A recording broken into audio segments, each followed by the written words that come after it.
मध्य प्रदेश की उच्च शिक्षा व्यवस्था यानी कि हायर एजुकेशन सिस्टम में बड़ा सुधार होने जा रहा है।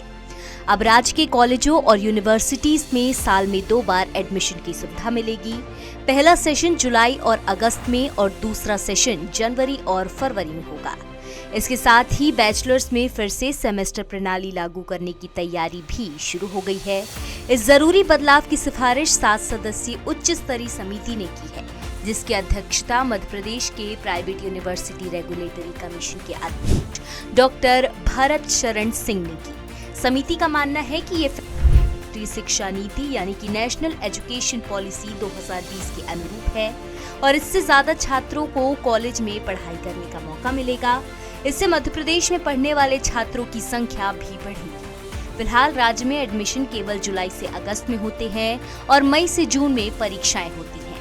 हर साल लगभग 5 लाख छात्र एडमिशन लेते हैं और कई यूनिवर्सिटीज में ईयरली एग्जाम होते हैं, जबकि कुछ यूनिवर्सिटीज में सेमेस्टर सिस्टम पहले से लागू है। अब नई व्यवस्था के तहत जनवरी सत्र की प्रक्रिया हर साल 31 दिसंबर तक और जुलाई सत्र की प्रक्रिया 30 जून तक पूरी की जाएगी।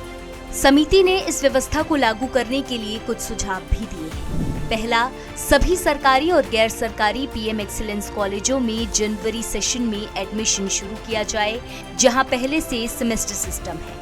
दूसरा, कि हर जिले में एक अतिरिक्त कॉलेज को चिन्हित किया जाए और पीएमसीओई कॉलेजों को पूल ए और पूल बी में बांटा जाए।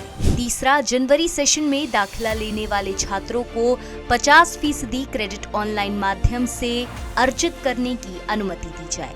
और चौथा, 2 शिफ्ट में कक्षाएं संचालित करने के लिए योग्य कॉलेजों को चुना जाए और वहां अलग शिक्षक और स्टाफ की नियुक्ति की जाए। यह नई व्यवस्था जनवरी से फरवरी 2026 से पायलट प्रोजेक्ट के तौर पर लागू की जाएगी। शुरुआत में इसे केवल ऑटोनॉमस कॉलेजों में बैचलर्स और मास्टर स्तर पर लागू किया जाएगा।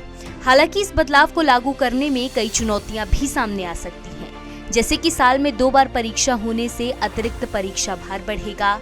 स्टाफ की कमी पूरी करने के लिए नई भर्तियों की भी आवश्यकता होगी। इसके साथ ही सभी कोर्स के लिए राज्य स्तर पर ई-कंटेंट तैयार करना होगा और सहायक स्टाफ की कमी दूर करने के लिए क्लास 2, 3 और 4 के कर्मचारियों की भर्ती करनी पड़ेगी। लेटेस्ट, इन्वेस्टिगेटिव और इन डेप्थ खबरें देखने के लिए ज्वाइन कीजिए द सूत्र का व्हाट्सएप चैनल, सब्सक्राइब कीजिए यूट्यूब चैनल, लाइक कीजिए फेसबुक पेज और पढ़ते रहिए वेबसाइट www.dasudr.com।